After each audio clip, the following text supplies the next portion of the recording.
की हर खबर हरियाणा न्यूज की लॉन्चिंग। विधानसभा अध्यक्ष ज्ञानचंद गुप्ता, परिवहन मंत्री मूलचंद शर्मा समेत कई हस्तियां रही मौजूद। कार्यक्रम में हरियाणवी कलाकारों ने बिखेरे संस्कृति के रंग। साधना ग्रुप का एक और चैनल हर खबर हरियाणा हुआ लॉन्च। हरियाणा की छोटी से छोटी खबर आप तक पहुंचाने का वादा, अब नहीं छूटेगी 90 हलकों की एक भी खबर। किसानों पर पड़ी ओलावृष्टि की मार, दर्जनों गांव के परेशान किसान पहुंचे डीसी कार्यालय। किसानों ने की स्पेशल गिरदावरी की मांग। बेमौसम बारिश ने खोली सोनीपत अनाज मंडी प्रशासन की पोल। मंडी में रखी किसान की धान बारिश में भीगी, फसल ढकने का नहीं था कोई इंतजाम। नमस्कार, बुलेटिन में आप सभी का स्वागत है। मैं हूं आपके साथ सृष्टि शुक्ला। बुलेटिन की शुरुआत करते हैं बड़ी खबर के साथ। चंडीगढ़ से आपको बड़ी खबर बता देते हैं। चंडीगढ़ से इस वक्त की बड़ी खबर, सुभाष बराला का कार्यकाल 1 साल तक बढ़ा दिया गया है। हरियाणा सार्वजनिक उपक्रम ब्यूरो के चेयरमैन है बराला। चंडीगढ़ से खबर आपको बता रहे हैं, प्रदेश सरकार ने 1 साल का कार्यकाल बढ़ाया है। सुभाष बराला का कार्यकाल 1 साल के लिए बढ़ा दिया गया है। चंडीगढ़ से खबर आपको हम बता रहे हैं, इस वक्त की बड़ी खबर चंडीगढ़ से। हरियाणा सार्वजनिक उपक्रम ब्यूरो के चेयरमैन है बराला। चंडीगढ़ से खबर, प्रदेश सरकार ने बढ़ाया 1 साल का कार्यकाल। सुभाष बराला का कार्यकाल 1 साल तक बढ़ा दिया गया है। हरियाणा सार्वजनिक उपक्रम ब्यूरो के चेयरमैन है सुभाष बराला। प्रदेश सरकार ने 1 साल का कार्यकाल बढ़ाया है। चंडीगढ़ से खबर बता रहे हैं आपको, जहां पर सुभाष बराला का कार्यकाल 1 साल तक के लिए बढ़ा दिया गया है।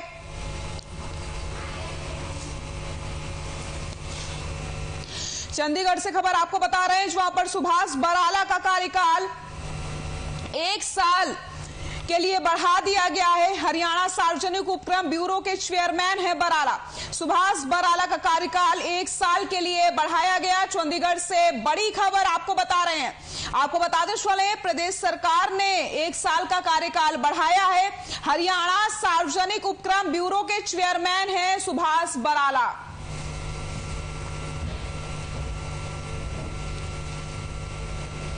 चंडीगढ़ से बड़ी खबर आपको बता रहे हैं, सुभाष बराला का कार्यकाल 1 साल तक के लिए बढ़ा दिया गया है।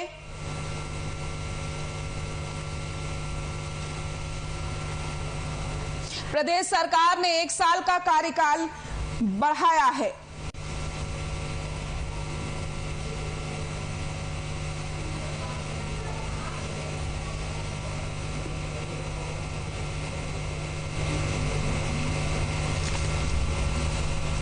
चंडीगढ़ से बड़ी खबर, हरियाणा सरकार ने सार्वजनिक उपक्रम ब्यूरो के अध्यक्ष का कार्यकाल 1 साल के लिए बढ़ा दिया है। हरियाणा में वर्ष 2019 में गठबंधन के साथ बनी मनोहर सरकार ने भाजपा के पूर्व प्रदेशाध्यक्ष सुभाष बराला को पिछले साल 15 अक्टूबर को सार्वजनिक उपक्रम ब्यूरो का चेयरमैन नियुक्त किया था।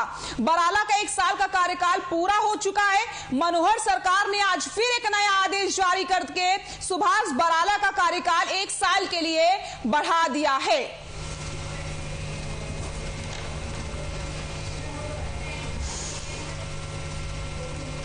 साधना ग्रुप का एक और चैनल हर खबर हरियाणा न्यूज लॉन्च हो चुका है। चैनल की लॉन्चिंग कार्यक्रम में हरियाणा के मुख्यमंत्री मनोहर लाल ने बतौर मुख्य अतिथि के रूप में शिरकत की और रिमोट दबा करके हर खबर हरियाणा न्यूज चैनल को लॉन्च किया।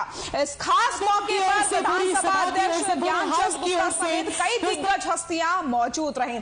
साथ ही साधना ग्रुप के एमडी राकेश गुप्ता समेत पूरा स्टाफ लॉन्चिंग के मौके पर मौजूद रहा। इस मौके पर हरियाणवी कलाकारों ने प्रदेश की संस्कृति के रंग बिखेरे और कार्यक्रम में 4 चांद लगा दिए। हर खबर हरियाणा आपसे वादा करता है कि अब प्रदेश के हर हलके की छोटी से बड़ी खबर हम आप तक पहुंचाएंगे।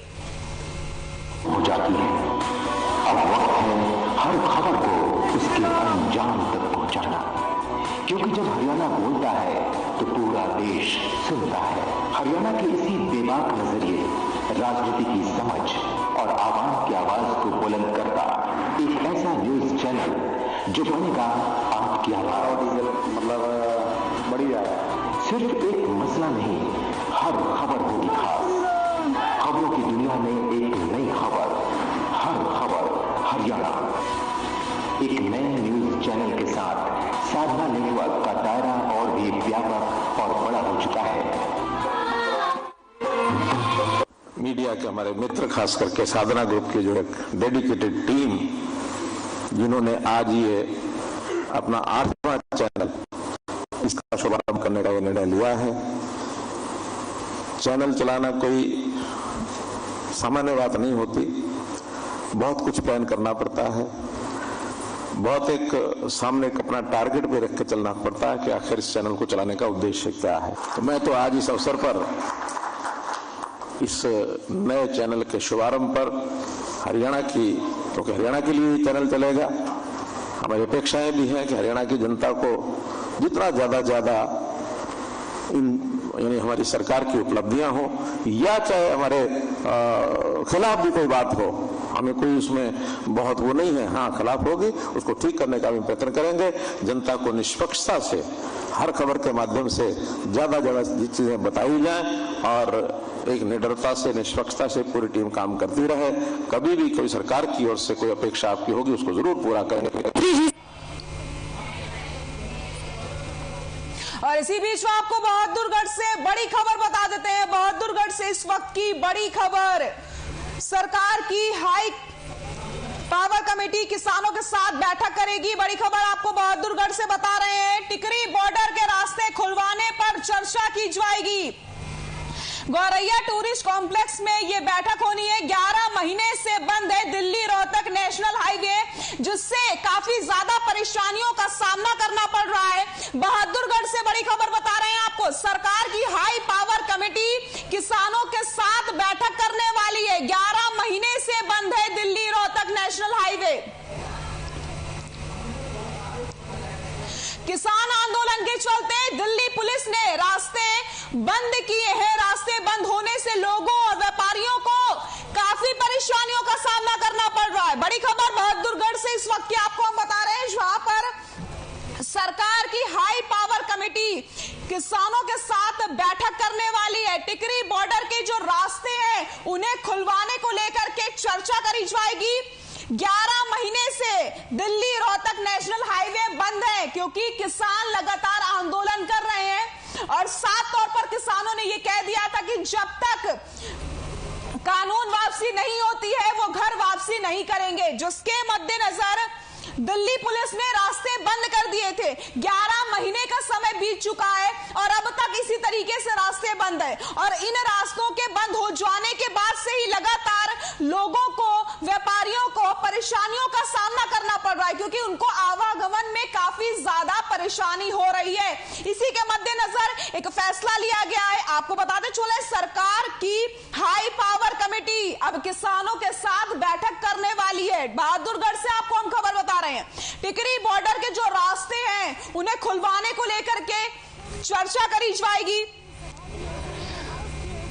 11 महीने से दिल्ली रोहतक नेशनल हाईवे बंद है क्योंकि किसान लगातार आंदोलन करते चले जा रहे हैं और साफ तौर पर किसानों ने आंदोलन की शुरुआत में ही ऐलान कर दिया था कि जब तक कानून वापसी नहीं होती है वो घर वापसी नहीं करेंगे, भले उन्हें कितना भी समय क्यों ना आंदोलन करते करते बीत जाए, लेकिन जब तक बिल वापसी नहीं तब तक वो घर वापसी नहीं करेंगे। और अब लोगों को परेशानियों का सामना करना पड़ रहा है क्योंकि एक लंबा समय बीत चुका है इस आंदोलन को लेकर के, लंबा समय हो चुका है। कई बार किसानों के बीच और सरकार के बीच बैठक भी हुई है, कई दौर की बातचीत हुई, लेकिन कोई हल नहीं निकल पाया। अभी भी लगातार किसान आंदोलन कर रहे हैं और आपको बताते चले कि 11 महीने से दिल्ली रोहतक नेशनल हाईवे बंद है। 11 महीने का समय काफी ज्यादा समय होता है। अब लोगों को आवागमन में काफी परेशानी हो रही है।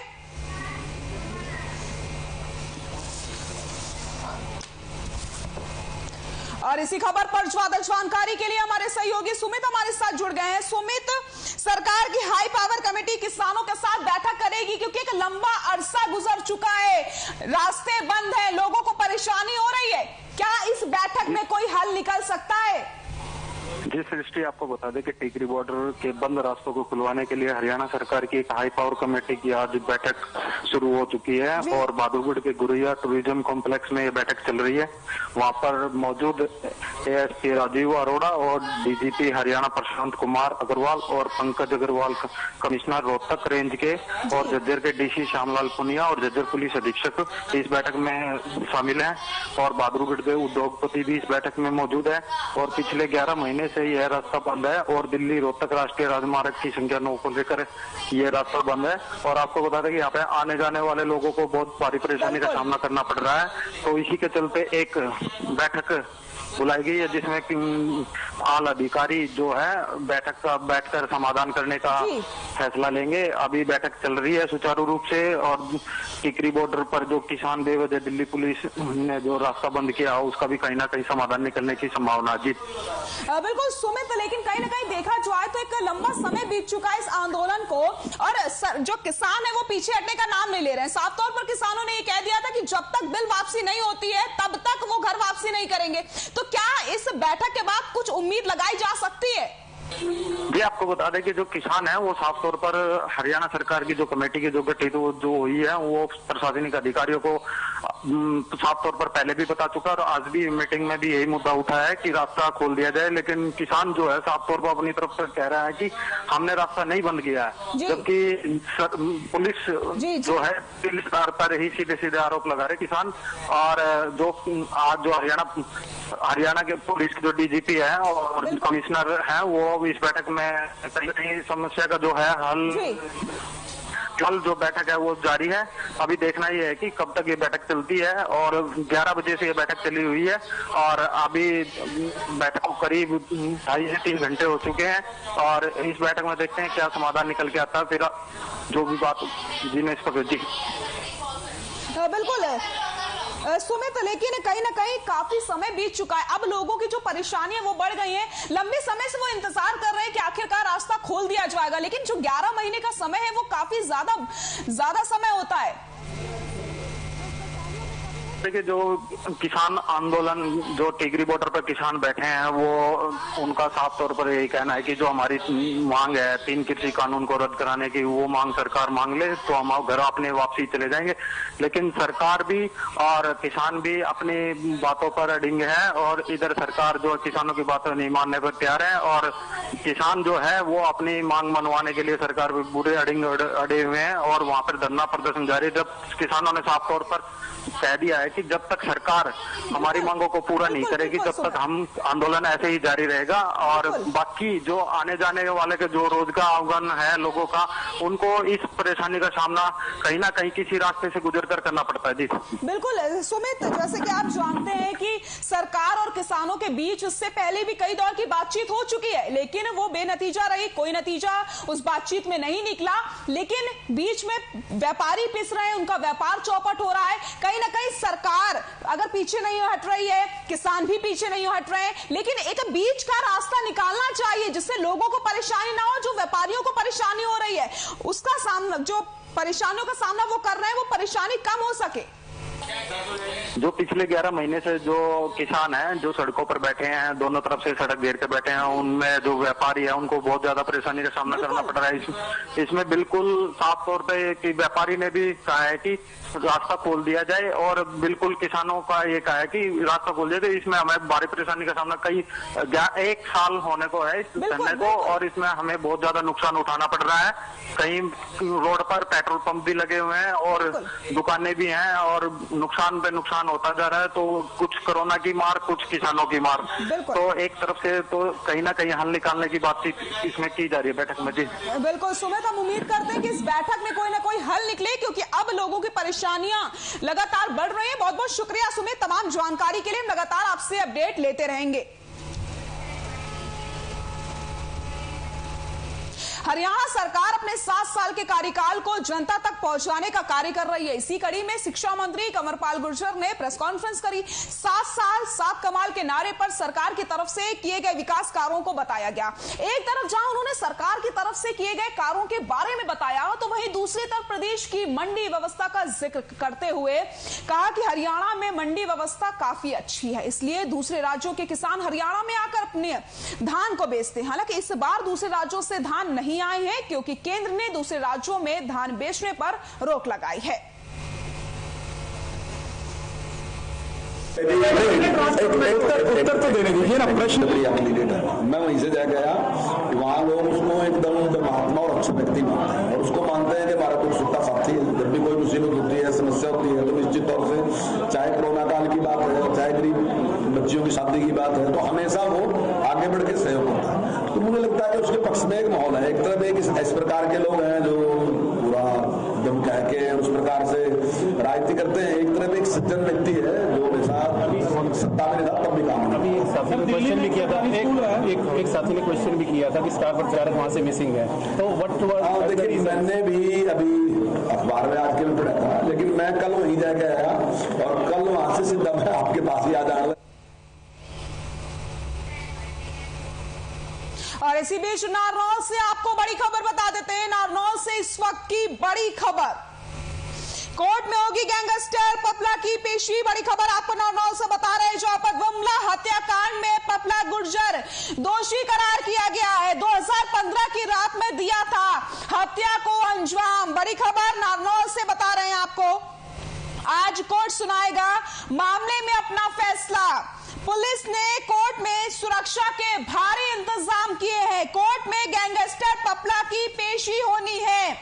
विमला हत्याकांड में पपला गुर्जर दोषी करार किया गया है, जिसकी आज पेशी होनी है। आपको बताते चले 2015 की रात में हत्या को अंजाम दिया गया था। नारनौल से आपको खबर बता रहे हैं, जहां पर कोर्ट में आज गैंगस्टर पपला की पेशी होनी है। विमला हत्याकांड में पपला गुर्जर को दोषी करार किया गया है। 2015 की रात में हत्या की वारदात को अंजाम दिया गया था और आज कोर्ट अपना फैसला सुनाने वाला है। पुलिस ने कोर्ट में सुरक्षा के पुख्ता इंतजाम किए गए हैं।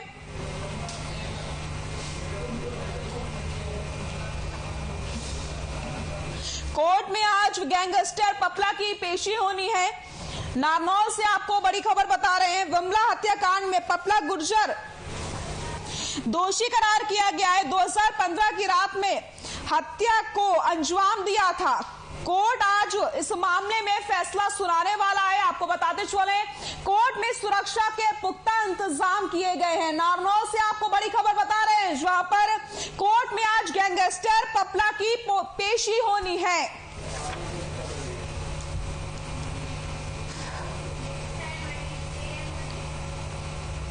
देश भर में आज संयुक्त किसान मोर्चा के आह्वान पर 3 घंटे के लिए धरने दिया गया है। आपको बताते चलें किसान मोर्चा आह्वान पर 3 घंटे का धरना प्रदर्शन का ऐलान किया गया। हरियाणा के यमुनानगर में भी संयुक्त किसान मोर्चा के आह्वान पर जिला मुख्यालय पर धरना दिया गया है। वहीं इस मौके पर किसान नेता हरपाल सिंह ने कहा कि केंद्रीय मंत्री अजय मिश्रा को मंत्री पद से बर्खास्त किया जाए। उनके खिलाफ 120B में मुकदमा दर्ज है। वे इस पद पर रहते हुए जांच और कार्रवाई को प्रभावित कर सकते हैं, इसलिए केंद्रीय मंत्री को बर्खास्त करके गिरफ्तार किया जाए।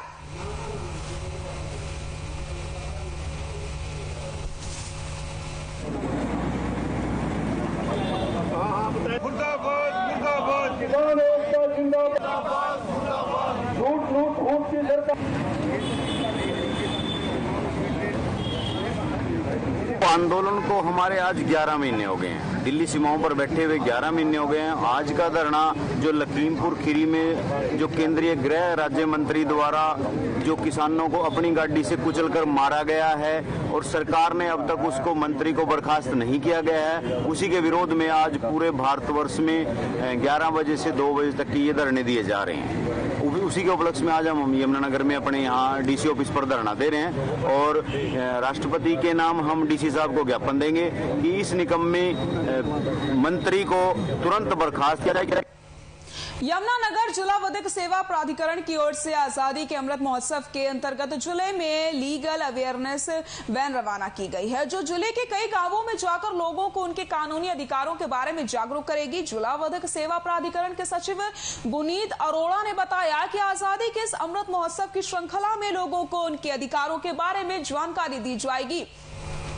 स्टडी मटेरियल भी उपलब्ध करवाए जाएंगे। ये वैन अगले 3 दिन में जिले के सभी गांवों में गुजरेगी। उन्होंने बताया कि इस दौरान किसी को लीगल हेल्प चाहिए तो वो भी उपलब्ध करवाई जाएगी।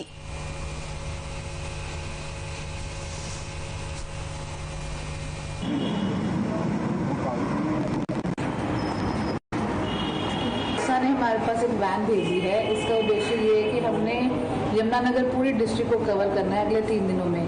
यमुनानगर से खिजराबाद आज ये वैन जाएगी। इस वैन में सभी प्रकार के हमारे पास जो स्टडी मटेरियल है जो हम लोगों में डिस्ट्रीब्यूट करेंगे, जिसमें कि लोगों को हम उनकी राइट्स के बारे में, जितने मौलिक अधिकार है उनके बारे में उनको जागरूक करेंगे। हमारे इसमें वैन में एक पैनल एडवोकेट गए हैं और 2 सक्षम युवा गए हैं जो विलेज टू विलेज जाके इसको कवरेज करेंगे। आज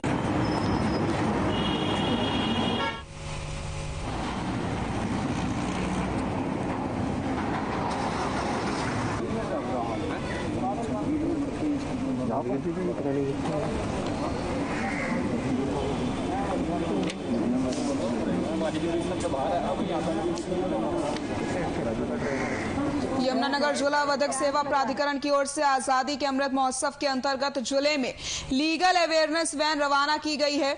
आपको बताते चलें, जो लोगों को जागरूक करेगी, साथ ही साथ उनके अधिकारों के बारे में उनको बताया जाएगा। और अगर किसी को लीगल हेल्प की भी जरूरत होगी तो ये वैन के माध्यम से वो सहायता ले सकते हैं। अगले 3 दिन के अंदर ये वैन हर गांव में जाएगी।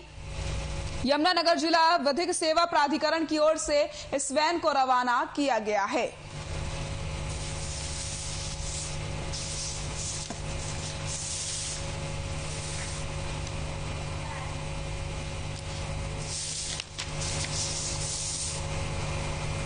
जिला विधिक सेवा प्राधिकरण के सचिव गुनीत अरोड़ा ने बताया कि आजादी के अमृत महोत्सव की श्रृंखला में लोगों को उनके अधिकारों के बारे में जानकारी दी जाएगी। स्टडी मटेरियल भी इस वैन में उपलब्ध हैं जो लोगों को उपलब्ध करवाए जाएंगे। और लोगों को अगर किसी भी तरीके से लीगल हेल्प की जरूरत होगी तो वो भी की जाएगी। आपको बताते चले, ये वैन अगले 3 दिन में जिले के सभी गांवों में भ्रमण करेगी। उन्होंने ये भी बताया कि इस दौरान किसी को भी अगर कोई लीगल हेल्प की जरूरत होगी तो वो भी उपलब्ध करवाई जाएगी। लीगल अवेयरनेस वैन रवाना की गई है। जिला विधिक सेवा प्राधिकरण की पहल सामने आई है। लोगों को जागरूक किया जाएगा, उनके अधिकारों के बारे में जानकारी लोगों को दी जाएगी। नारनौल में अंधेरे का फायदा उठाते हुए चोरों ने देर रात 5 खाद्य बीज की दुकानों पर हाथ साफ किया। दुकानदारों ने बताया कि उन्हें सुबह सूचना मिली थी कि उनकी दुकानों के ताले टूटे हुए हैं। जब उन्होंने मौके पर पहुंचकर देखा तो पाया कि नकदी और गौशाला के लिए रखा दान पात्र चोर उठाकर ले गए। दुकानदारों ने चोरी की सूचना पुलिस को दी, जिसके बाद मौके पर पहुंची पुलिस ने मामले की जांच शुरू कर दी है। पुलिस ने आश्वासन दिया है कि जल्द से जल्द चोरों की गिरफ्तारी कर ली जाएगी। गौरतलब है कि पुलिस लगातार गश्त कर रही है, बावजूद इसके चोर अपने मंसूबों में कामयाब हो गए हैं।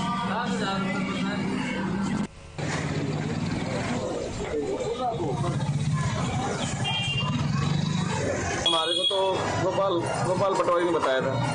उसको एक अखबार गिरने आया था, जगत क्रांति अखबार गिरने आया था, उसने फोन किया। उसके बाद हम आए।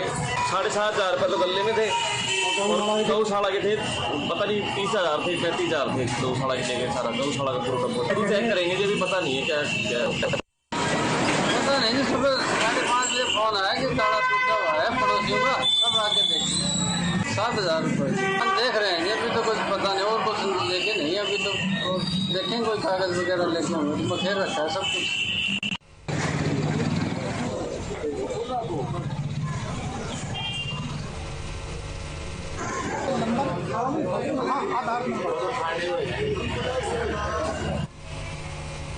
सोनी सोनीपत की अनाज मंडी प्रशासन की लापरवाही के चलते किसानों का हजारों क्विंटल धान बारिश की भेंट चढ़ गया। खरीद से पहले प्रशासन सभी तैयारियों के दावे तो कर रहा था, लेकिन किसी भी प्रकार से कोई दावे किए नहीं गए थे। जो दावे थे वो सब हवाई रहकर यहाँ पर पूरी तरीके से नजर आ रहे हैं। तस्वीरें आपके सामने, आप तस्वीरों में देख सकते हैं जो किसानों की मेहनत है वो पानी में पूरी तरीके से भीग चुकी है। और आपको बताते चले, इस धान को खरीदा भी नहीं गया था, जिससे अब किसानों को भारी परेशानियों का सामना करना पड़ रहा है। किसानों को डर लग रहा है कि आखिरकार वो कैसे अपनी रोजी रोटी चलाएंगे। प्रशासन की लापरवाही के चलते अब किसानों की जो परेशानी है वो बढ़ गई है। बारिश में धान पूरी तरीके से भीग चुका है। किसान मेहनत करके फसल को उगाता है, कई महीनों मेहनत करता है किसान, लेकिन 2 मिनट में प्रशासन की लापरवाही के चलते उनकी पूरी मेहनत में पानी फिरता नजर आ रहा। तस्वीरें देखिए किस तरीके से प्रशासन की तरफ से इंतजाम किए गए थे। किसका है?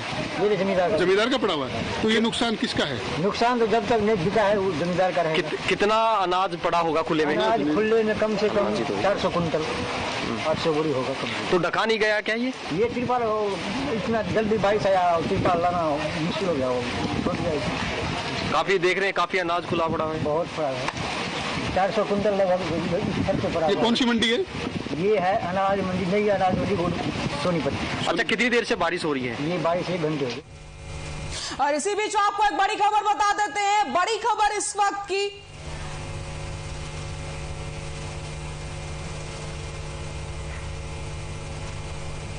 पपला गुर्जर को बड़ा झटका लगा है। पपला गुर्जर को उम्र कैद की सजा सुनाई गई है।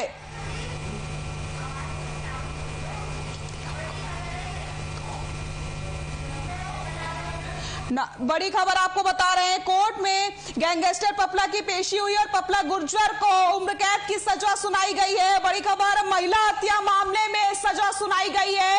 पपला गुर्जर को उम्र कैद की सजा सुनाई गई है। नारनौल से आपको बड़ी खबर बता रहे हैं, जहां पर पपला गुर्जर को उम्र कैद की सजा सुनाई गई है।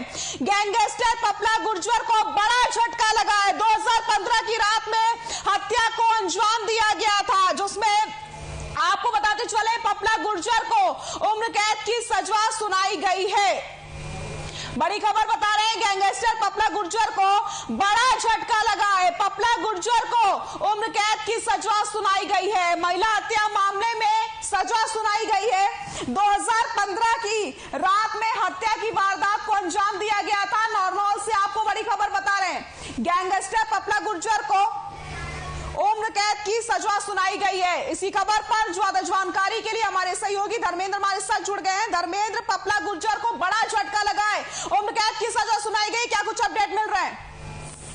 जी सृष्टि, बिल्कुल ये 2015 के अंदर जो मामला था बिमला हत्याकांड का, उसी में आज जो नारनौल की एडीजे कोर्ट है, सुधीर जीवन जो एडीजे है नारनौल सेशन कोर्ट के अंदर, उनकी एक अदालत ने फैसला दिया है और जिसमें निश्चित तौर पर काफी लंबी पेचीदगियां थी, इसमें काफी विवाद थे जो हॉस्टाइल हो गए थे, लेकिन आखिरकार अदालत सच्चाई तक पहुंची है, क्योंकि बिमला को उस वक्त में करीब 26 गोलियों के आसपास गोलियों से भून दिया गया था और उस पर जाकर आज सजा सुनाई गई है। 302 का जो मामला था इस पे बना था हत्या के प्रयास में, और जो उसमें सजा बनती है उम्र कैद की, तो अदालत ने पूरा ही इनको, क्योंकि यूएस से यूएस क्राइम इसको माना गया है और इसी में सजा सुनाई गई। जी सृष्टि। बलेंदर, बहुत बहुत शुक्रिया आपका तमाम जानकारी के लिए। नारनौल से आपको बड़ी खबर बता रहे हैं, जहां पर कोर्ट में गैंगस्टर पपला की पेशी हुई और एक बड़ा झटका पपला गुर्जर को लगा है। उम्र कैद की सजा पपला गुर्जर को सुना दी गई है। महिला हत्या मामले में उम्र कैद की सजा सुनाई गई है। 2015 की रात हत्या की वारदात को अंजाम दिया गया था, जिसमें पपला गुर्जर को उम्र कैद की सजा सुनाई गई है। पपला गुर्जर को उम्र कैद की सजा सुनाई दी गई है। बड़ा झटका पपला गुर्जर को यहां पर लगा है। गैंगस्टर पपला गुर्जर को बड़ा झटका, पपला गुर्जर को उम्र कैद की सजा सुनाई गई है। नारनौल से बड़ी खबर बता रहे हैं आपको, 2015 की रात हत्या की वारदात को अंजाम दिया गया था। भारी सुरक्षा के बीच पपला गुर्जर को कोर्ट में ले जाया गया, जहां पर उसकी पेशी हुई और इस मामले में फैसला भी आ गया है। आपको बताते चले, गैंगस्टर पपला गुर्जर को उम्र कैद की सजा सुनाई गई है। सोनीपत जिले के खरखौदा क्षेत्र में हुई भारी ओलावृष्टि से खेतों में खड़ी सैकड़ों एकड़ फसल बर्बाद हो गई है। आपको बताते चले गांव के दर्जनों किसानों ने नव विधायक जयवीर वाल्मीकि के नेतृत्व में डिप्टी कमिश्नर से मुलाकात की और अपनी परेशानी को साझा किया। डिप्टी कमिश्नर ने आश्वासन दिया है कि जल्द ही एसडीएम को भेजकर गिरदावरी करके सरकार को रिपोर्ट भेजी जाएगी। लगा दूंगा, मेरे को रिपोर्ट भी दे देगा।